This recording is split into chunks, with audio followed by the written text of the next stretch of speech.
You just thought you like ripped skin off of my leg? We're getting married. Yeah. I love you too. That's right, y'all. We're getting married. I asked her to marry me. That's the ring.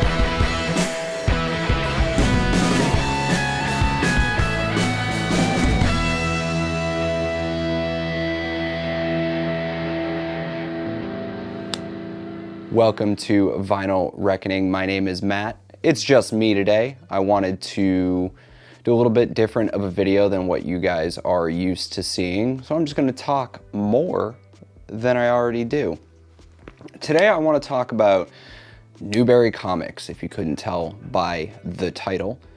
They kind of broke my heart a little bit. For those that don't know Newbury Comics is a mostly, if not all, East Coast chain of stores, right? They specialize in pop culture, comics, hence the name, music, and recently they've gotten really deep into the vinyl game.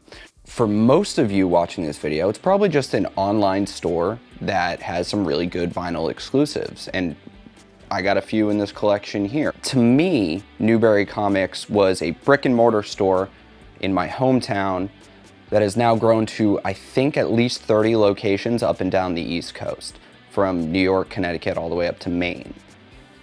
It was the hub of finding new music. I know if there was a smaller band, whether that's a local New England-based band or a, kind of smaller, maybe a little bit of a national rise on their horizon band, I could go there. I wouldn't go to Best Buy where, back in the day they sold CDs. I wouldn't go to FYE. I wouldn't go to the other chain record store in my hometown, Strawberries. I don't know if anybody from the East Coast remembers Strawberries. But that's where I would go. Everyone was so nice. They specialized in all sorts of music, comics, pop culture stuff, sort of like the hot topic of music for me. I truly grew up being shaped by Newbury Comics. Whether that's like going in and asking the person, hey, I like this type of music, what do you recommend? Or like eagerly waiting the release of the Receiving End of Sirens. They were technically a local band where I'm from, and I remember when they released their first full length, Newbury Comics had one copy, and I went in there, asked them for it, and they dug, and they found it for me.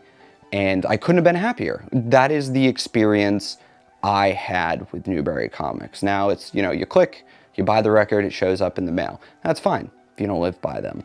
I bought my first vinyl records from Newbury Comics when I started really collecting.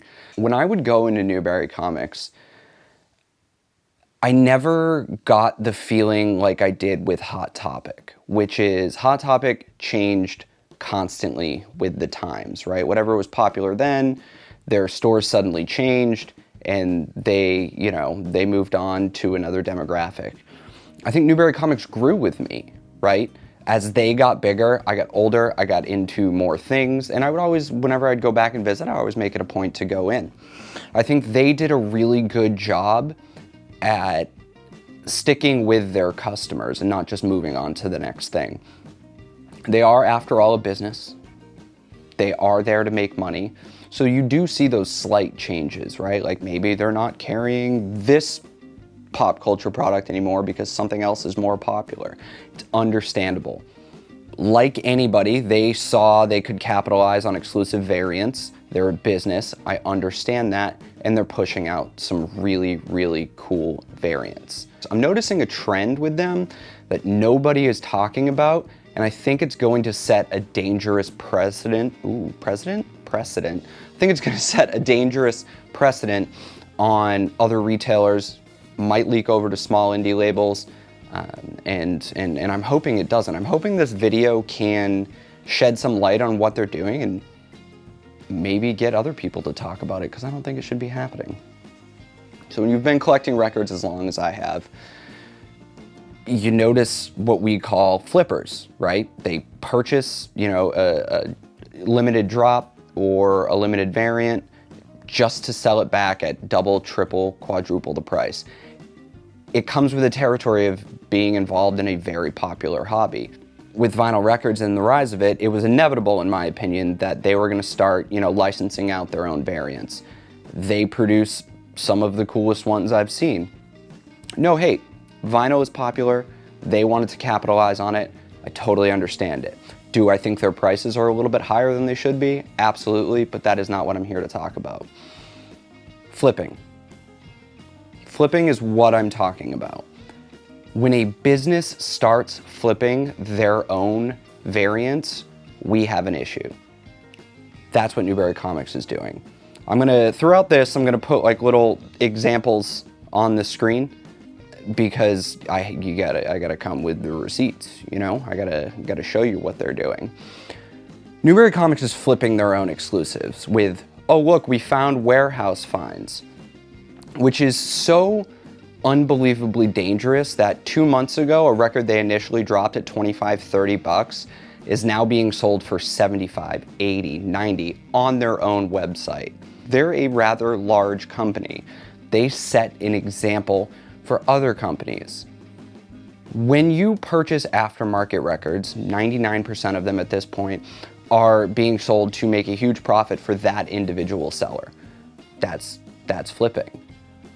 When you go onto a website or go into a store, I actually don't know if this happens in store, but it does happen on their website, to a retailer that you once trusted and you saw a record, people flipping out, oh, they found more in the warehouse and it's triple the price, that leaves a bad taste in my mouth and sets an example for maybe newer vinyl collectors that this is a normal practice. That eventually leaks over to, let's say, smaller labels, to, the Walmarts and Targets of the world. It's not good for the community. And for a store that I thought once cared about its customers and about the community or about the cool thing they're pushing, it kind of just proves that they don't. I'm not telling you to boycott Newbury Comics by any stretch of the imagination, but look at it like this. There's some arguments in their favor, but they're not that strong. They don't hold much water.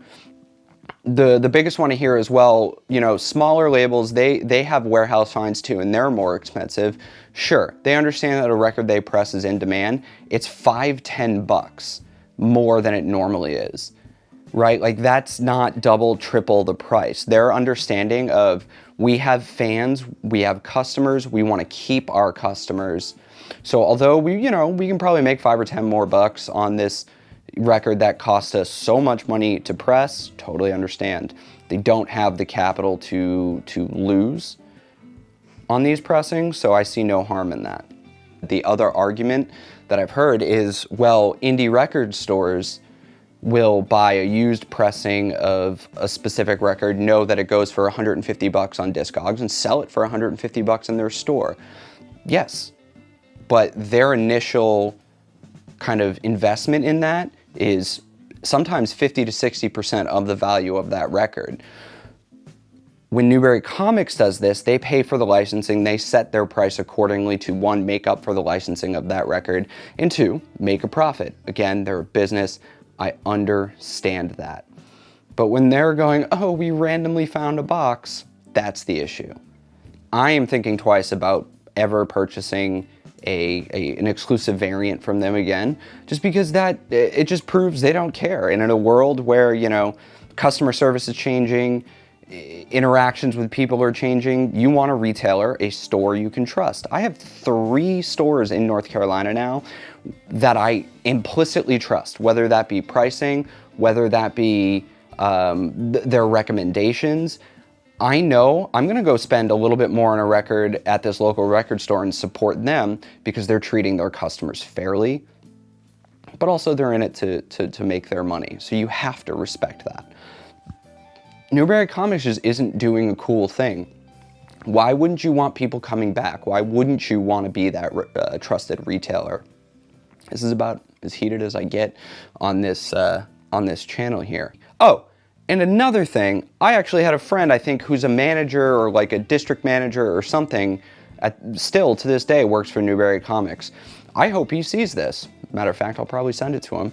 And this is just not an okay practice. You've already paid for the licensing. You've already made your money back because your exclusives are so much more expensive than another store's exclusives. And if you're paying for the licensing, the way I am understanding that works, you're paying just as much as anybody else would to license that record. Why is your record $10, $15 more to begin with? And then you're quadrupling the price because, oh, people like this record. It sold out so fast. It's obvious what you're doing, and you're going to lose customers. But yeah, take a look. We'll pan through all the crazy prices I've seen. Most of the ones I found, these are not like first retail prices. These are just, you know, ones that they found them apparently and definitely didn't purposely hold them back. Before I continue rambling, let's just wrap it up because this is going to be a short one. I loved Newbury Comics as a kid and well into adulthood. I think they had their finger on the pulse. I think they understood their customers and they respected their customers. I don't know what is happening now. I don't know if someone else is in charge or who's in charge of this, but stop doing that. You're creating mistrust in the vinyl community, and there's already so much of that. We don't need somebody as big as Newbury Comics doing this again. And that's it. This is the video. I just wanted to say these things. With that being said, my name is Matt. Stacy says hello. Y'all be easy. Have a good night. Thank you.